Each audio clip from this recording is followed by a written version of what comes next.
welcome to tonight's special event to mark the launch of the 2019-20 RSA Student Design Awards. So we have a brilliant panel here tonight, and I know you'll be keen to hear from all of them. So I'll just kick off by saying a few brief words about this year's design competition briefs, and then Josie will introduce this evening's topic and chair the panel discussion. But before we begin, could I ask you to please switch your phones to silent? We're filming this evening and also live streaming, so hello and welcome to everyone watching online. The hashtag is RSA Design, so do join the conversation on Twitter. The RSA's vision is a world where everyone can participate in creating a better future. And as an organisation, we unite people and ideas to resolve the big challenges of our time through bringing together a global community of proactive problem solvers. And through the RSA Student Design Awards, we invite students and new graduates around the world to join this community and demonstrate the potential of design, both as a mindset and as a toolkit to unravel complex problems and explore new possibilities and ultimately unlock new ways of meeting the needs of people and our planet. So how might we design ways to make fashion circular, transform health using AI, or help displaced people find safety and dignity? These are some of the 9 competition challenges that launched today, and they're open to all students, as well as new graduates at higher education level, and we invite entries from individuals and teams, and responses can come from any discipline or combination of disciplines and take any form. And we also have a special animation brief. We've collaborated with a real cross-sector mix of fantastic partners to develop these briefs, and a lot of them are here in the audience tonight and have spent the afternoon downstairs launching the briefs with educators who will now go on to embed these projects in their curricula. So I'd like to just say a huge thank you to all of our partners for your support and expertise, and a massive thanks also to the many, many educators in the room who play such an important role in supporting this whole generation of change makers as they grapple with these issues. Amazingly, this is the 96th year of the RSA Student Design Awards.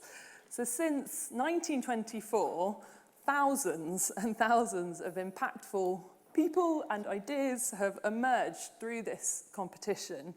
And we do hear just time and time again that the process of working on these briefs is transformative for participants. This year's briefs need creative responses, and we really can't wait to see the entries and know that this evening's speakers and the exciting approaches that they are taking to transforming the fashion industry will be a real inspiration to our competition participants. So now I'd like to introduce our panel, chaired by my colleague Josie Warden, who's a senior researcher in the RSA Economy team, but originally started her career as an embroidery designer. So she's interested in the intersection of design, production, environment, and culture, and is currently working on the Make Fashion Circular programme. And Helen Newcomb, who's founder of Davy J, a British swimwear brand that creates beautiful active swimwear made from 100% waste materials. And here at the RSA, we share a little bit of the pride in Helen's success story because Davy J was actually supported in the early years by a grant from the RSA Catalyst Fund. So it's been fantastic to see Davy J grow and develop. And Elodie Rousselot, who is a circular design expert at the Ellen MacArthur Foundation that we're now working in partnership with. And she's a fantastic service designer. We're really enjoying working closely together with her in her role as project manager for Make Fashion Circular, which we'll hear much more about in just a minute. And Charlene Collison, who is head of Sustainable Value Chains Challenge Lab at Forum for the Future. And he works with leading apparel brands using futures tools to diagnose and act on emerging systemic challenges. And I actually recently had the pleasure of being taught by Charlene through Forum's School of System Change and have learned so much from her wisdom. And last but not least, Hannah Rochell, a fashion journalist who is founder and creative director of the influential On Brogue blog. So we've recently connected with Hannah after following her and her gorgeous dog on social media. And she talks to her extensive community about the environmental impacts of fashion in a really engaging way. And we're looking forward to learning more from her. So please join me in welcoming our panel. Thanks very much, Rebecca. Just before we kick off with questions for these guys, I want to sort of talk a little bit about the work that we're doing with Make Fashion Circular. So tonight is not just the launch of the Student Design Awards, it's also the formal launch of the RSA's involvement in the Ellen MacArthur's Make Fashion Circular initiative, which is aiming to really shift the global fashion system. And just a few minutes to say about why this is so important a topic for the RSA. So if you were sat in this room in the late 1700s, right at the beginning of the RSA's history, you might well have been sitting here because you wanted to talk about textiles. We had fellows and associates who were involved in developing spinning machines, carding machines, who were involved in the development of the power loom and the flying shuttle. We set premiums or open source design prizes around dyeing and printing techniques. Textiles was like absolutely where it was at that point, and it's at the heart of the Industrial Revolution that kind of came following on from that.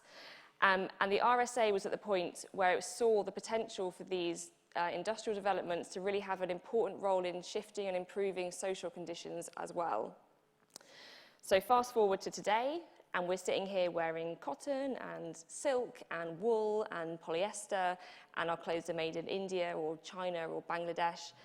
And these fibres, materials, the clothes we're wearing would have been completely unimaginable when the people first started meeting in this room. I think if I'd been sat here in the late 1700s, I definitely wouldn't have been wearing trousers. So things have really changed. Fashion has tracked the kind of changes that we've seen in technology and in culture and in society over these years. So far, so good. Except actually we know that this boom in productivity and production has really come at a social cost. Just now, as then, there were many problems with the social impact of labour in the garment industry. That continues today. And today, we and other future generations are going to have to be dealing with the environmental costs that we have produced as part of the fashion industry, whether that's microfibers in the ocean, or chemical production, or carbon emissions from transport. We need to find a way of shifting the system that we currently have. That list of impacts really goes on.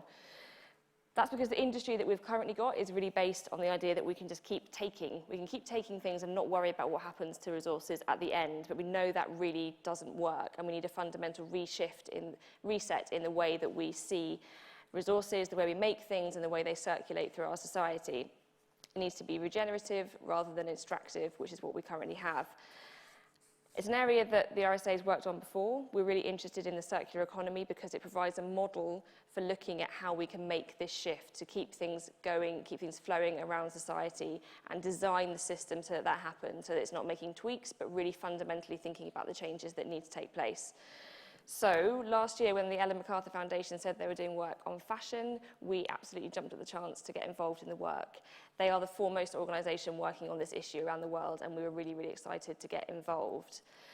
Their Make Fashion Circular initiative is a global, multi-year initiative to really shift the fashion system, working with big businesses and with governments. And we are really involved at looking at the younger and emerging designers, that part of the initiative. Luckily, we've also had a really fantastic, ambitious support funder from the People's Postcode Lottery Dream Fund, who are following the initiative and supporting the work. So thank you very much to them who are making this initiative possible.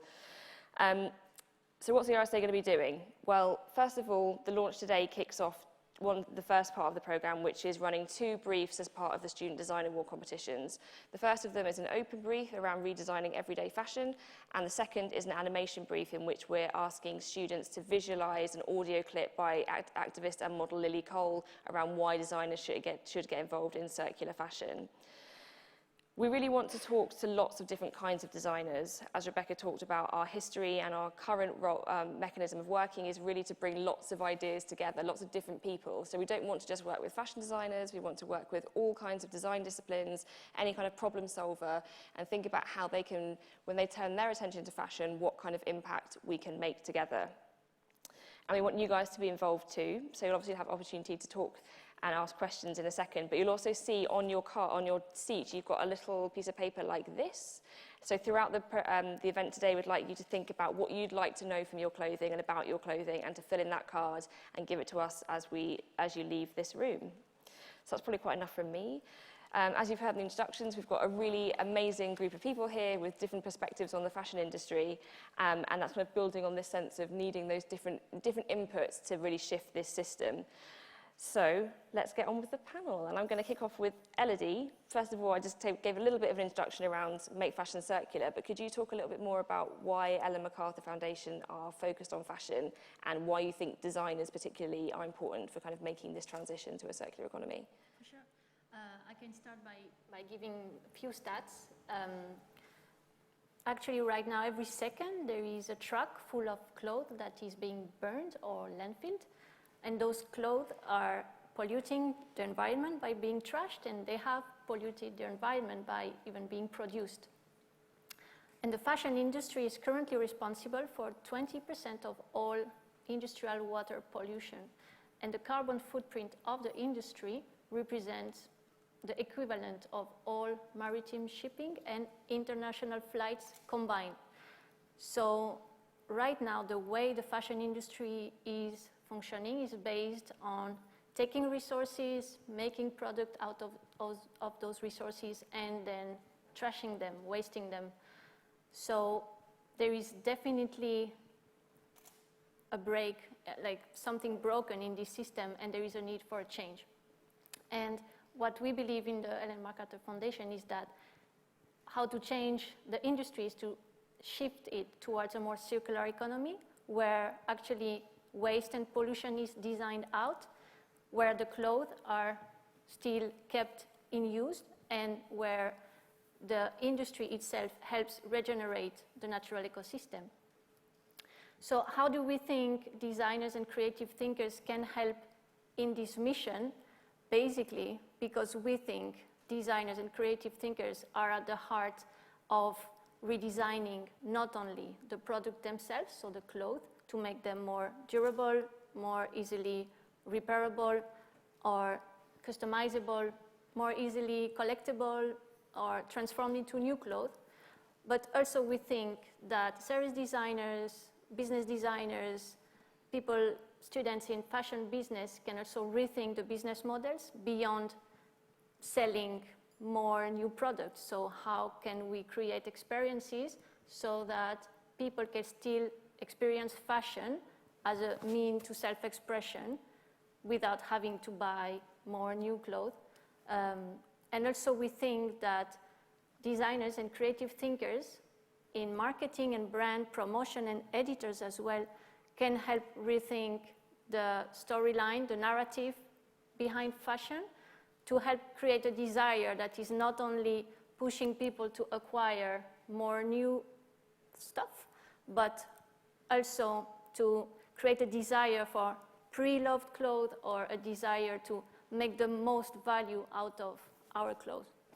So I guess that's where we are with this initiative. And you have really big ambitions to reach millions of designers. Yes, our ambition as a foundation is to reach 80 million designers by 2025, so that they know what circular economy is, and actually what we want is to have at least 20 million of designers and creative by 2025 applying circular principles in their daily work. That means in the product design, but also service design, business design, communication design, you name it. Some really ambitious goals. It's great. And Helen, you're one of those designers.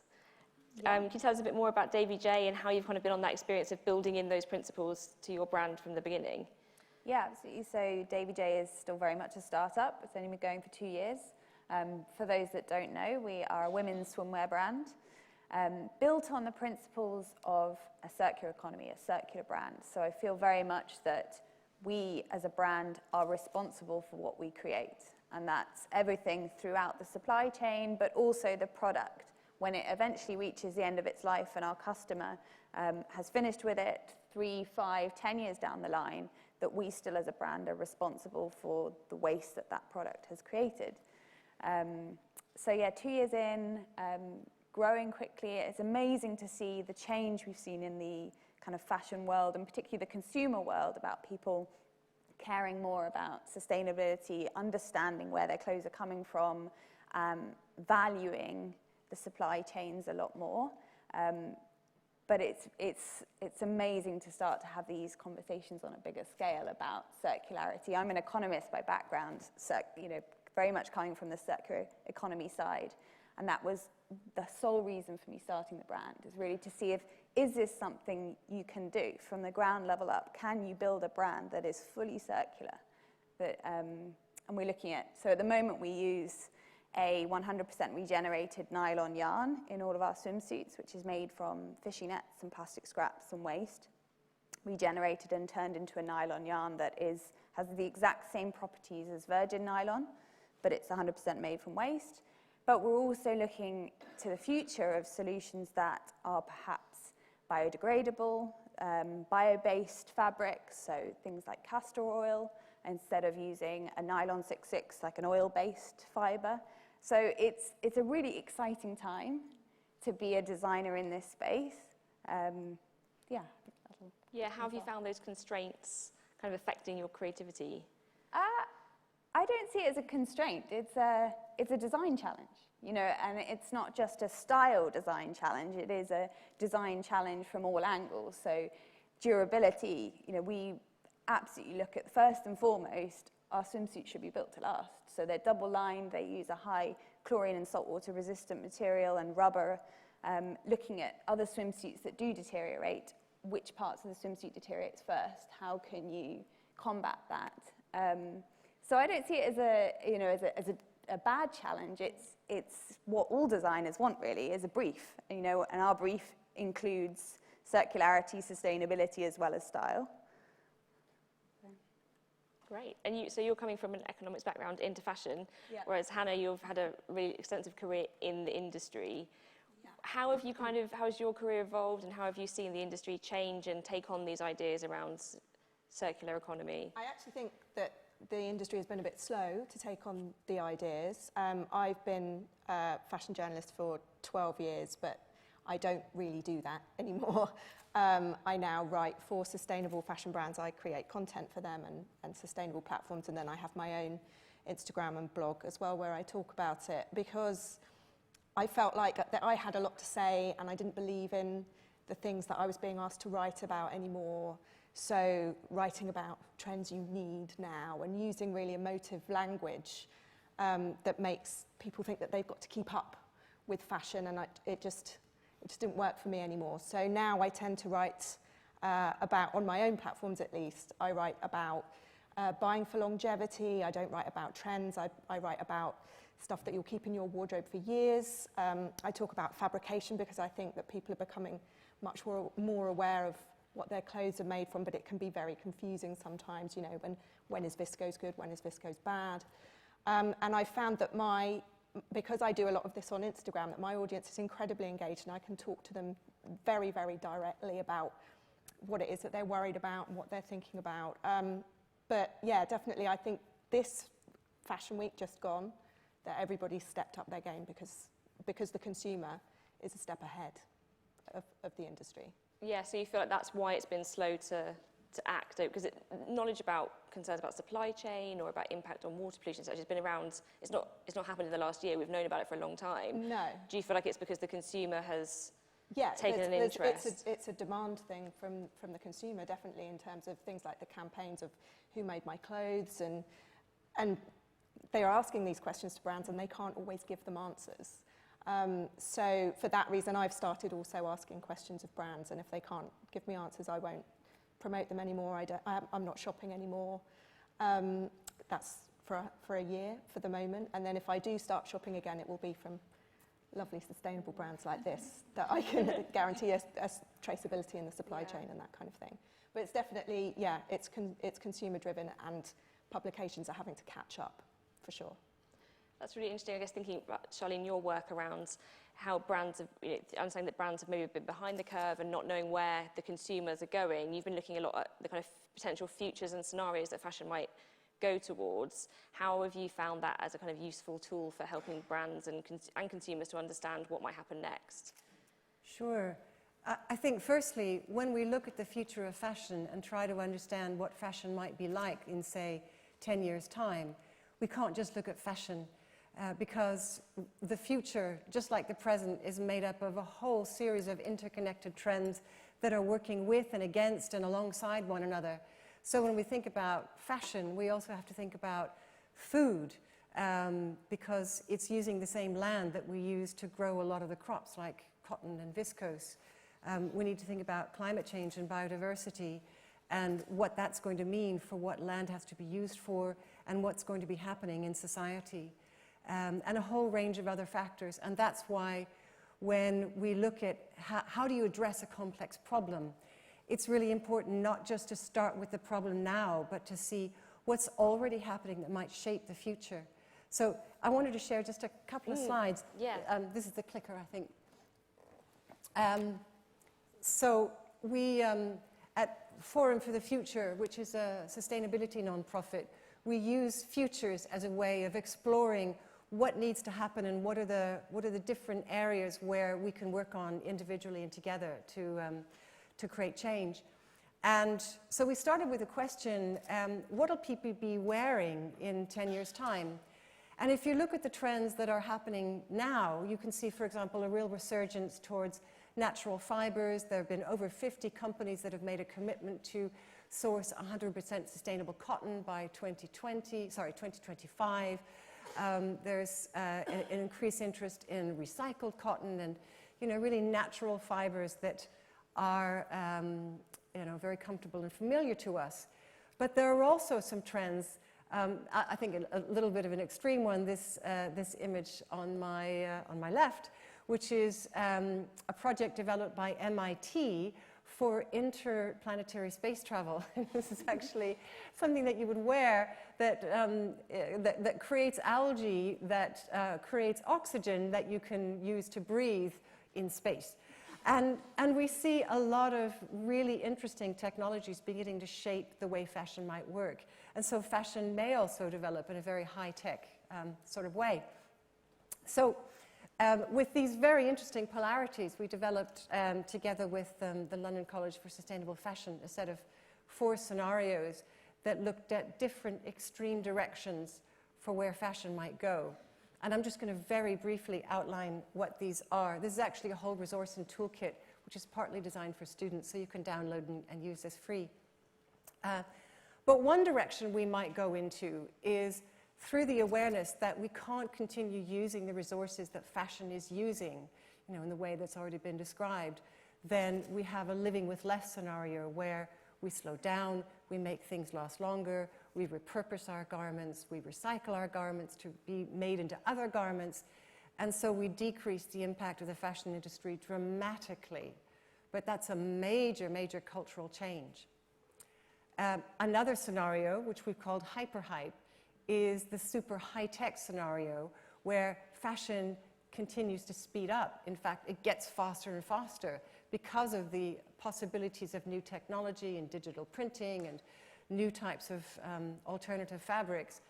But that doesn't really address the impact that fashion has and the materials that it uses, because it's a formula that just doesn't add up. We can't continue to use more and more for more and more people and still live within planetary boundaries. And then a third scenario, which we call safety race, is one that seemed really extreme at the time when we were thinking it up some years ago, and that's been refreshed in this scenario, but one where the world becomes more and more protectionist. And instead of the global industry that you have today, countries have to make do with what they can find within their national or regional boundaries. So you won't have cotton that's flown all over the world, and you'll have maybe cotton in one part of the world and another type of fabric in another part of the world, because the global trade system will have, if not broken down, then slowed dramatically. And then the fourth scenario is one which we put up there because it's the one we don't want to go to. It's the scenario that with our current business model, we're heading towards by exceeding planetary boundaries and pushing our planet's ability to absorb greenhouse gases way beyond the tipping point. And if we continue, not just in fashion, but within all the other industries that are contributing to greenhouse gases and rise of global temperatures and biodiversity loss and soil loss and all these really dangerous trends, then we can find ourselves in this kind of chaotic collapse scenario, which we cannot rule out. We have to keep that in our vision, because if we don't make that kind of change that is needed, that's when we may very, very likely end up. So what I want to just finish with this last slide is when we look at what kind of changes are needed within the industry and the challenges that we put to brands and retailers is, are you designing and are you creating solutions that just allow you to be a little bit less bad or to prolong your current model and way of working? Or are you really designing business models, fabrics, supply chains, ways of working and collaborating with others that are really part of creating this very, very different fashion industry that we absolutely need? That's really interesting. Thanks. I think, yeah, bringing Elodie back in on that sense of how you create transformational change and not just tweaks to a current system. How are you going about the work that you're doing of working with fashion designers and understanding what their needs are to help them really make that change radical? Yeah, what we want to push designers towards is to think, of course, beyond the product, beyond the cloth. Of course, there is a need to redesign everything that surrounds us, and that is what designers and creatives are doing. They're actually shaping the world that surrounds us, primarily by the objects and the products that we are using. So we want designers to rethink and redesign everything, all garments, accessories, based on circular principles. But we also want designers and creatives to zoom out and think about how humans are actually using those products and what is the need that actually is fulfilling, like those products are fulfilling. So if we think about the fashion industry, what is the human need that actually fashion is fulfilling? If we think about it, it's a really simple need. It's a need to feel beautiful or comfortable or confident or expressing myself through my clothes. The thing is, the fashion industry right now is answering this need by producing and selling more new stuff. So what we want designers and creative to think about to really transform this is to think how can the fashion industry answer this human need beyond producing more new product. So that pushes you to think about new models, new services, new experiences, and also new stories and new narratives. So what we call the designers for is to really apply a systemic thinking approach to the shift that is needed for the fashion industry to move from a linear economy towards a circular economy. And it feels like there's a lot of different requirements that are needed within that change. Do you think for citizens it's really, how hard or easy is it for them to understand what the changes are, Hannah, and what kind of... It's really difficult because it's so nuanced. And there are some things that people have as a priority, perhaps if they're vegan, and other people will be trying to avoid plastic. And so I think what I'm trying to get across is that it's very hard to do everything at once as you say, a citizen, because we don't like the word consumer, because that implies that you're going to take your clothes and use them and throw them away again. But yeah, setting up your priorities, doing what you can within your means, with what you understand.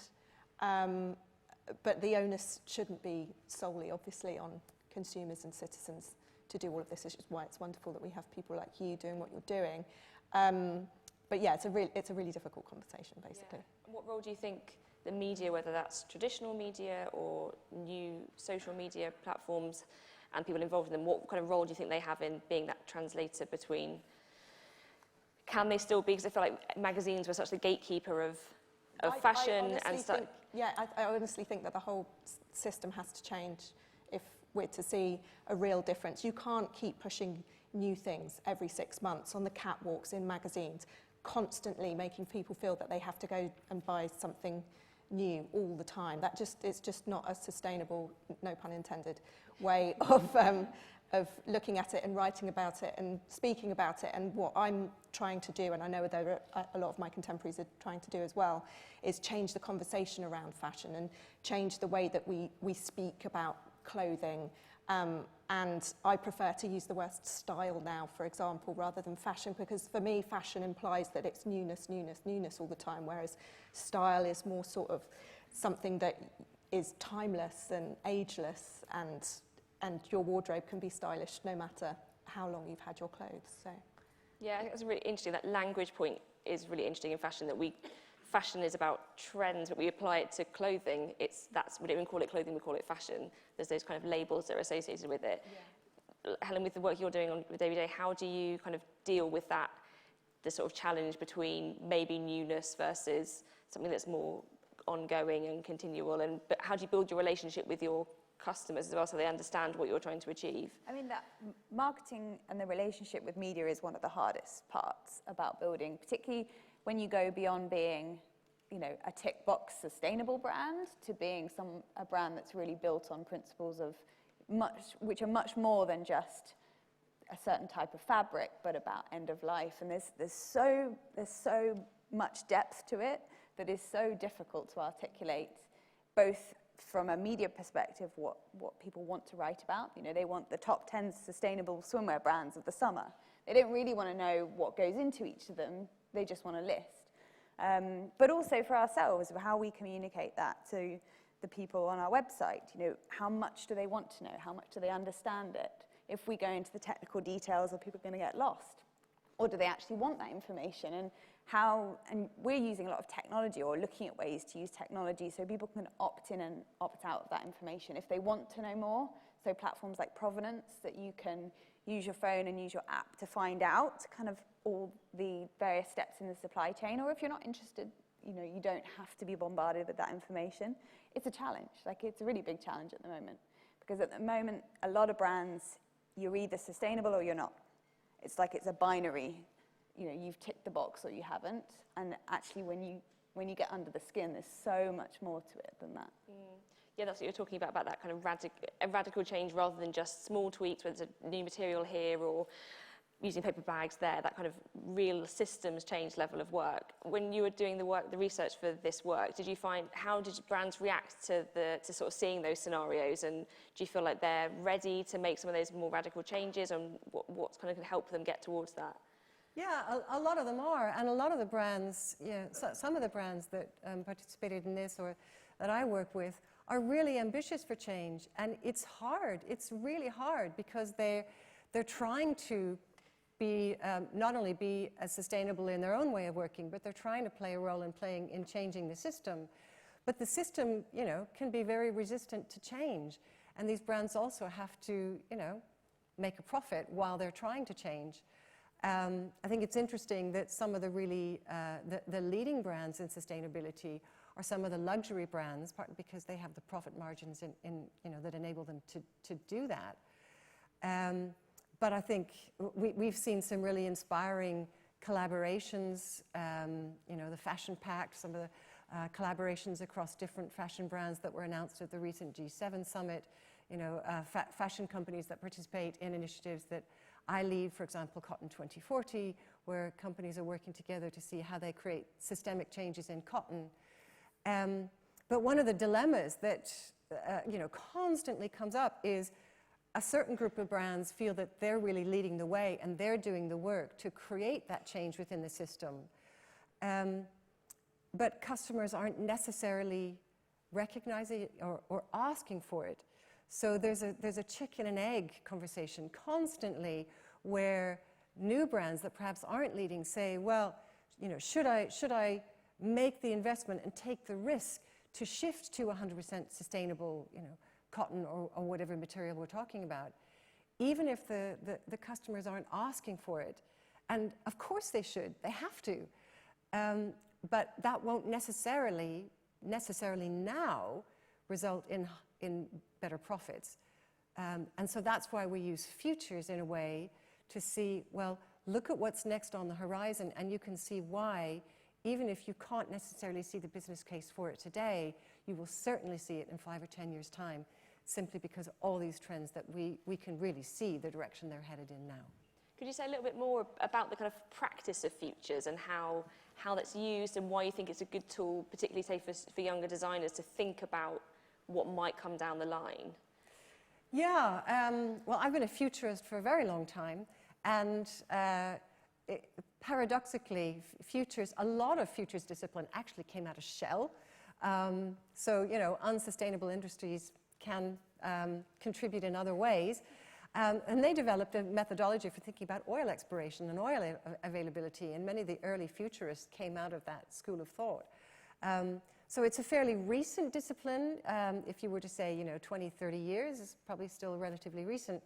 But it's a really robust, evidence-based way of saying, what's happening now? What are the trends that we can see, you know, already shaping our world? And what are the directions that those trends are working in that might work together to shape our world tomorrow? So futures is a tool that's used a lot in policy. I worked for many years within the UK government, advising different government departments on policy strategies through a futures lens. And when I came to Forum for the Future, it was because I decided I really only wanted to work towards a sustainable future.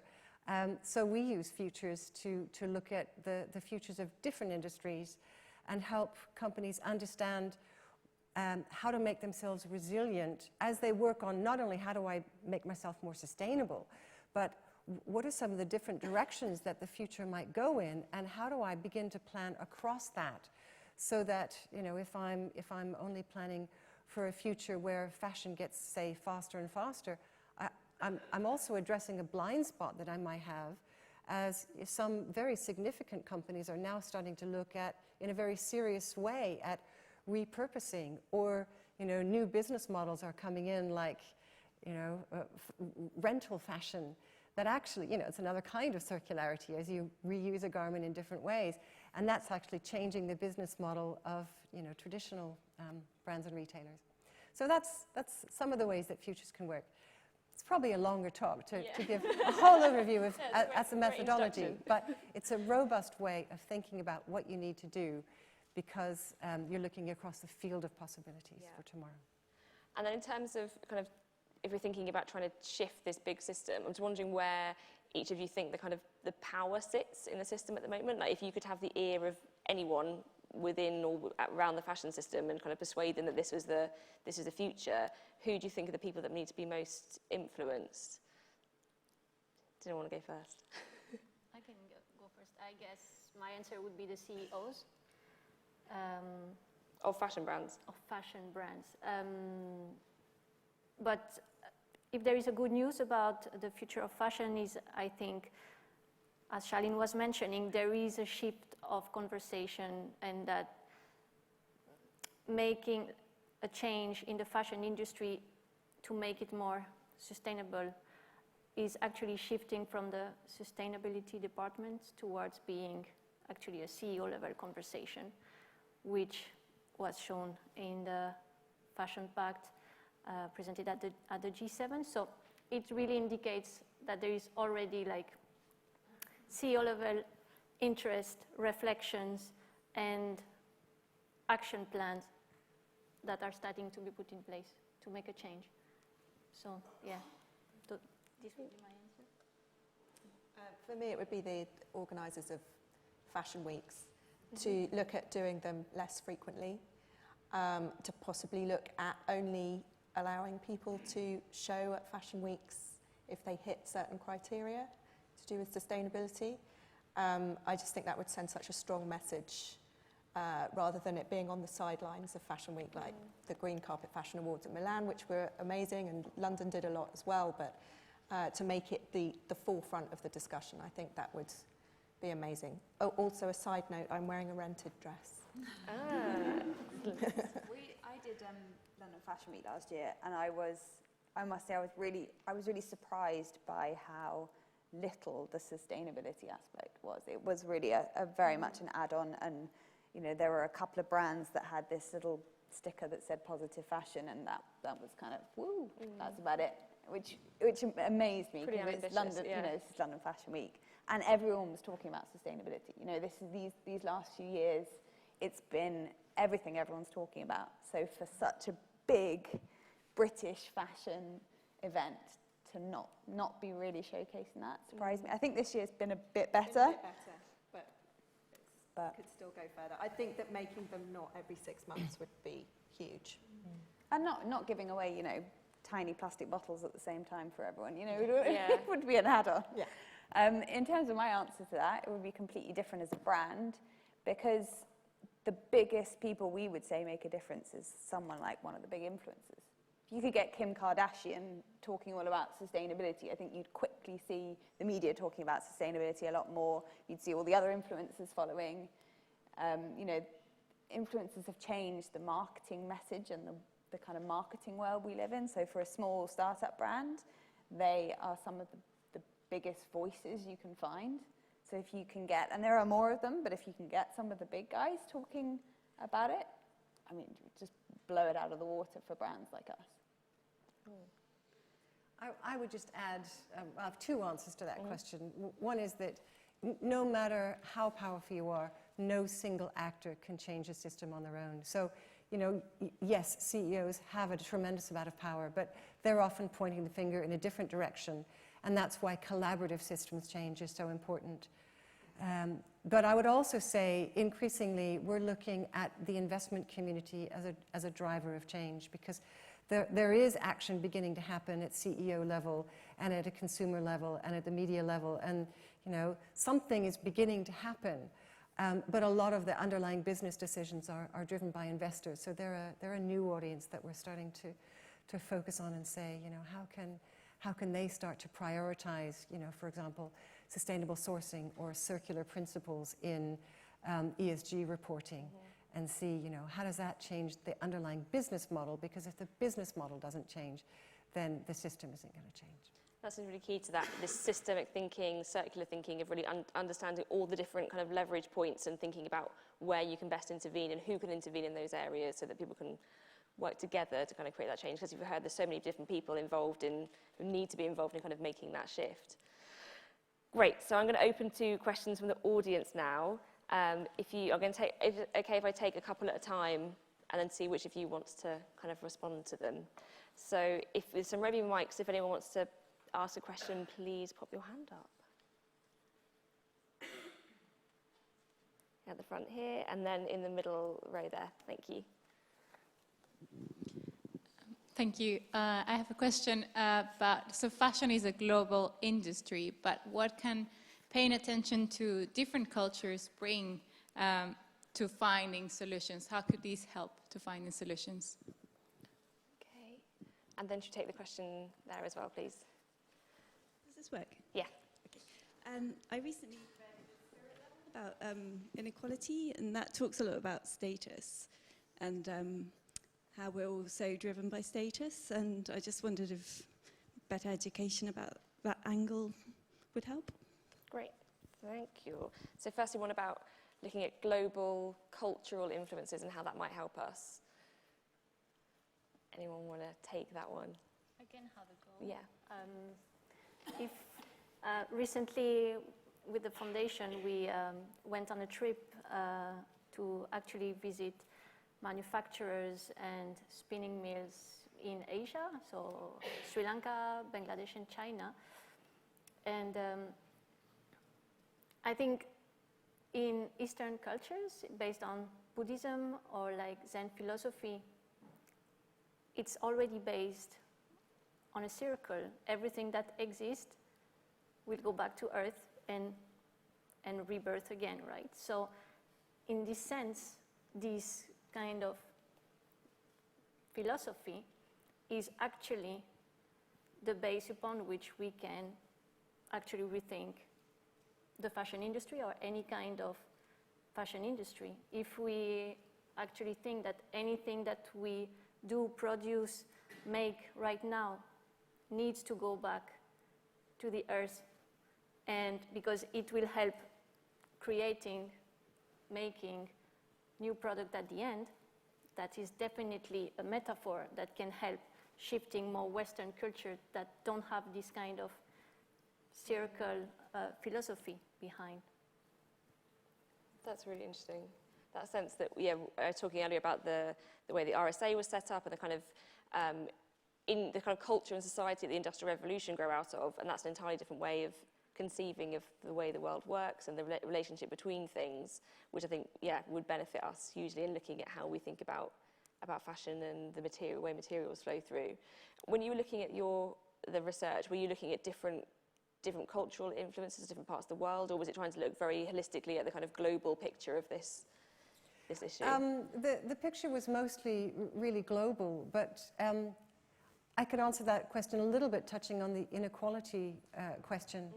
And one of the conversations that we had with a luxury brand that was exploring a similar set of scenarios, as we were looking at the trend towards increased inequality and more division between the people who have a lot of money and the greater number of people who have increasingly less, which is, that's a really disturbing trend and a trajectory that we're on. We had a really interesting conversation about, well, actually, who is the fashion for? If you're a luxury brand, most people won't be able to afford it. And then, then that also relates to the increasing trend of more and more fashion being bought in China, for example, where buying luxury is, more and more just an expectation. So that's not a direct answer to the different, global cultures, but currently we have a really global fashion industry, and changes within one culture and increased expectation in one culture can completely shift the market and the way fashion is designed, and the whole way the global industry works. So when we think about sustainability, we have to really bear all those things in mind. Not about the cultural side, but we do have a very global fashion industry, and I do think a lot of companies, a lot of brands are very disconnected in the various levels of their supply chain. So manufacturing could go on anywhere in the world, and they're not really that connected to the various activities that go on at that point. And then even before then, if their fabric is shipped in, who makes the fabric, but then who makes the yarn, and where's the yarn dyed? And this material might have gone halfway around the world twice before it's even got to a manufacturing unit. And I think a lot of brands just are not very connected to that. And I realize that becomes a lot more difficult as you get bigger. As a small brand, we're lucky enough to manufacture in the UK still at the moment. So we're so connected to exactly all the processes that go on.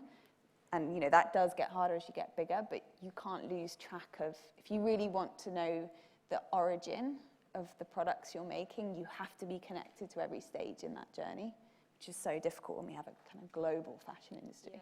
Yeah.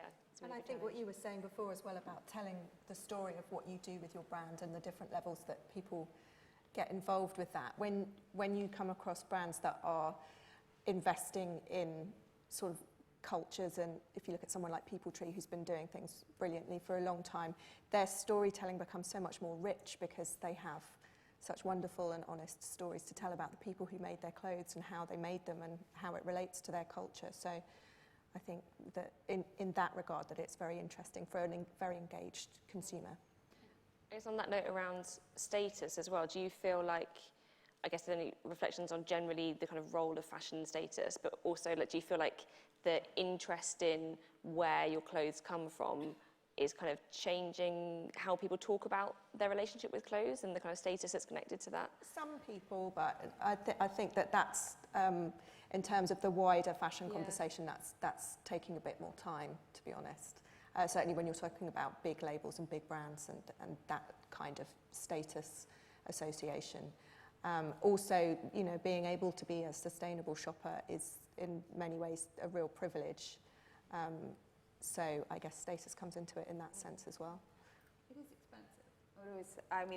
People always say buying sustainable fashion is expensive. The argument I would say against that is our products will last 3 times as long as something you can buy for a third of the price. So, where is the value you're placing on the product? Is it the price you pay on the ticket, or is it the value you get from that, the life it has, how much you love it, how much you cherish it? They're sort of 2 different angles. Which is why it's so important to change the conversation and the language that we, and I say we as media and journalists, use around fashion and clothing, because changing that mindset will hopefully help in that sense too. Yeah, I totally agree on that. I just wanted to add about the stories, that creating those stories will actually shift the industry from having a really transactional, like, I take care of my customers until they actually swipe their cards and then I don't care about them, towards actually generating a relationship where if you tell the story about what you are selling, you create your loyalty back from your customers. That will actually make them care more about a product that they acquired because they know the story behind it, right? So it's just a positive loop that you start creating just based on the stories that you're telling. Great. Take 2. We've got one question at the front here and then one on the front here, please.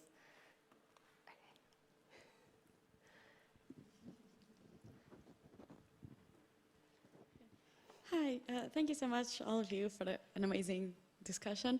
I just wondered, what do you think our high streets would look like if fashion became completely circular? And then one more at the front here. I wanted to ask you, are you concerned about the use of the term vegan when associated with products that are very far from being environmentally friendly? Because I'm a scientist, I'm also very much in love with fashion. I design all my clothes, and I go to lots of climate protests, and I see a lot of people with sign, saying I only wear vegan leather. And then when I ask them, do you know how vegan leather is made of? They really don't know, and that is a really ugly truth, which I would love everyone to know, especially vegan people, because they're putting so much effort into being vegan, and then they're sustaining, the one of the biggest, polluter in this world, which is the oil companies, by buying their products. So I'm very concerned about it, and I wanted to ask your view on that. Thank you. So I guess that kind of language question again, and how you keep consumers informed or engaged about the issues. Anyone want to take that one first? I guess, again, it's about educating and potentially with the help of fashion editors and also marketing people, just by potentially using the word plastic when you talk about polyester, would just like make it pop into people's mind that, yeah, polyester is actually something that's made of oil. So that would help potentially in this labeling of vegan. Anyway, there is definitely a need for like better definitions, better criteria, better transparency and visibility as of what a circular business in fashion, but in any kind of industry is, so that it's easier for customers to actually go and say, yeah, I know this is made in a good way. Yeah, but it's all about education that could be helped by, yeah, setting up criteria and targets. Yeah. For an industry that is so big and affects all of us every day in our lives so closely, it shocks me, and I've taught myself as well in this process how little we understand about fibres. Most of us in the room probably don't know what one item they're wearing is made from. I mean, that's just natural, and we wear them every day. They're in our wardrobes, they live in our houses, and yet we just don't understand what is polyester, what is nylon, what's the difference between the two. And I myself am going on a massive journey to understand it, and it's not a negative thing. It's so interesting. It's fascinating. It's an amazing world to be a part of. So like if you're interested in it, or just spend a little bit of time getting the knowledge, it would really enhance your kind of enjoyment of the products that you surround yourself with. I think it's interesting, the thing I mentioned at the beginning around like the RSA fellow, the history of being involved in kind of textile and fashion production. It was because it was happening here, and it was what everyone's jobs were involved with. It was the beginning of that industrial revolution, and everything now has sort of moved, not quite everything, obviously you're making the UK, but a lot of that has shifted, and we're not used to kind of seeing those things around us anymore. So I think that's quite an interesting question around the kind of high street space. Like, we know we've had a huge suffering in retail. What do you think could happen if we actually took this to a completely different way of thinking about it? What might our high streets or local areas look like if we were going to shop very differently? Yeah, again, I think it's again about creating the stories and the experiences that people are actually looking for when they are acquiring a new product, in this case fashion. Retail and high streets are like the revenues actually plummeting, and online is going up just because, yeah, people prefer to go to a bar or to a library that's made of a cafe as well than going to a like kind of cold transactional space where they just acquire something. To acquire something, they can just go on their mobile and they will acquire it. So for me, the future of the high street in a circular economy is a high street where you can actually experience, learn about new stories, learn about what is behind what you're acquiring, and what is also the impact that you are having as a customer by acquiring those products. So, yeah. And I think also, if we imagine a sustainable future for the high street, it wouldn't be down to the customer to have to go in with a long, long list of sustainable attributes, because the system would be sustainable. You know, right now, as some of the other panelists were pointing out, it's so complicated. If you want to go and buy a sustainable product, you have to go, basically you have to have a master's degree in sustainable fashion, and even then it's difficult. You know, what kind of cotton do you buy? Is organic better than fair trade, better than BCI? And that's just one fiber. So in the future, I really hope the fashion system will be sustainable, and we probably won't have a high street that works to the model that we do now, where we create masses and masses of garments in the hope that someone will buy some of them, and the rest, you know, will go to waste. That I hope will go. But I hope we'll have a sustainable system so that, you know, you as the customer won't have to worry so much about finding the one item that seems to satisfy all the criteria. I'd also love to see repair shops, more second-hand shops. I mean, if you don't live in a big city, it's not always easy to shop second-hand because you just don't have the stock available to you. Rental shops, and fewer. I mean, some streets in London, you have 3 of the same store on one street. That there's no need for that.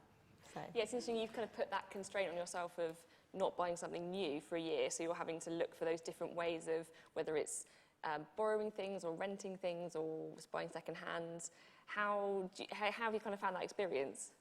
Really liberating, actually. I can walk down a street and not have to think about going into a shop. And there's a whole like-minded community that I've found on Instagram, and people are, you know, finding really creative ways of styling things. I just recently, yesterday, finished a challenge called I Wore It Again, where you had to wear one item again the next day, like Fashion Consequences, for a full week. And, you know, it makes you think about things that you own completely differently and wearing them in a different way.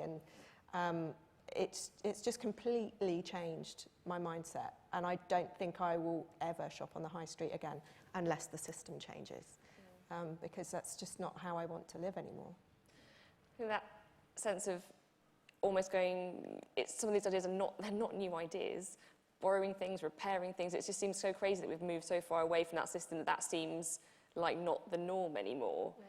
But that idea that within a circular system where everything is able to kind of move in a much more productive manner, that the way we interact with our high streets or with our community or with our friends might feel really different in the way we kind of share clothing and, like say, engage in kind of style maybe rather than consuming new things all of the time.